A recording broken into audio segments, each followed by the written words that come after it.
On va oublier ces bruits de bottes pour parler de ce ouf de soulagement des enfants souffrant d'hydrocéphalie et de spina bifida dans le Haut-Katanga. La première dame tient à sa promesse.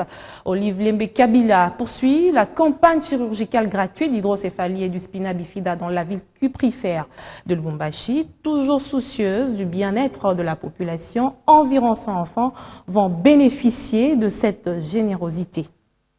Après Kinshasa, la capitale, Lubumbashi accueille cette campagne chirurgicale gratuite des prises en charge des enfants souffrant d'hydrocéphalie et spina bifida.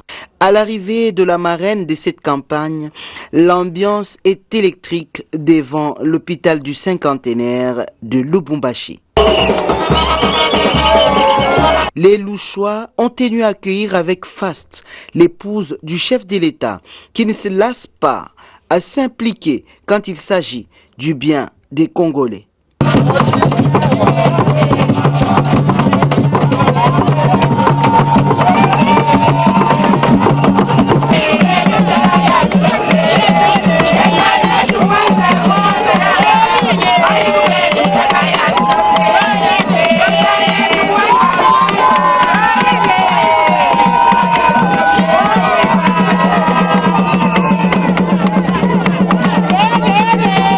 Sur une centaine d'enfants concernés par cette mission tout au long de l'année 2017, 19 ont déjà été opérés au cours de cette première journée et la première dame de la République, Marie-Olive Lembe Kabila, fera le tour des salles pour s'enquérir de la situation de chaque enfant.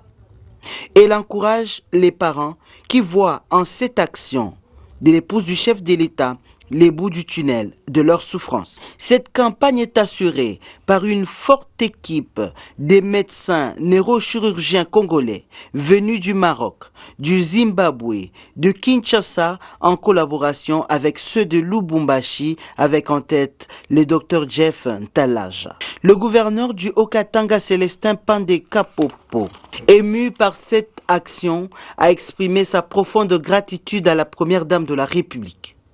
L'épouse du chef de l'État, dans sa modestie, a rendu grâce à Dieu qui a rendu possible cette action au travers de la générosité de son époux, le chef de l'État Joseph Kabila Kabange, avant de sensibiliser les femmes à respecter les consultations prénatales pour prévenir cette maladie. N'hésitez pas,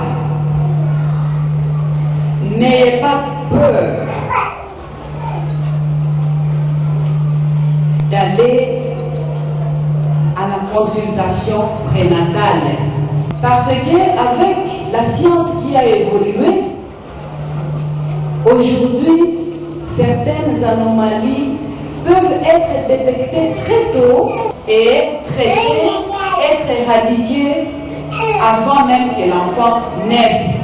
Selon ses prévisions, la première dame de la République va étendre cette campagne dans d'autres villes du pays pour marquer sa solidarité aux enfants démunis souffrant d'hydrocéphalie et spina bifida, des pathologies dont les soins médicaux coûtent excessivement cher.